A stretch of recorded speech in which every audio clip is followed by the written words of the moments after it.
ஆகா கல்யாணம் சீரியல்ல இந்த வாரத்திற்கான ப்ரோமோவுல நம்ம மகா அவங்க அம்மா கோடீஸ்வரி கிட்ட சூர்யாவை பத்தி ஒரு விஷயம் சொல்றாங்க. அது என்ன அப்படின்னு பாத்தீங்கன்னா, சூர்யா வந்து பாத்தீங்கன்னா இந்த கௌதமியும் விஜயும் கம்பேர் பண்றதுக்கு நம்ம சூர்யா எவ்வளவோ பரவாயில்ல அப்படின்னு சொல்றாங்க.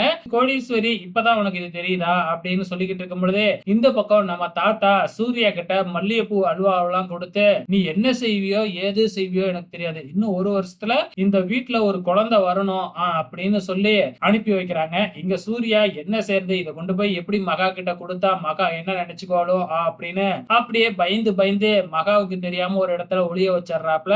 அதுக்கப்புறம் படுத்து தூங்கிடுறாப்ல. மகா இதை தெரிஞ்சுக்கிட்டு நேரா போயிட்டு அந்த மல்லிகை பூவை எடுத்து தலையில வச்சுக்கிட்டு வந்து எழுப்புறாங்க. எனக்காக தானே இதெல்லாம் எடுத்துட்டு வந்தீங்க, அப்புறம் ஏன் கொடுக்கல அப்படின்னு சொல்லிட்டு நம்ம சூர்யா மகா பயங்கரமா ரொமான்ஸ் பண்ற மாதிரி இந்த ப்ரோமோவை காமிச்சிருக்கிறாங்க. மொத்தத்துல இவங்க ரெண்டு பேருக்கும் ஃபர்ஸ்ட் நைட் நடக்க போகுதுன்னு நினைக்கிறேன். பொறுத்திருந்து பார்க்கலாம்.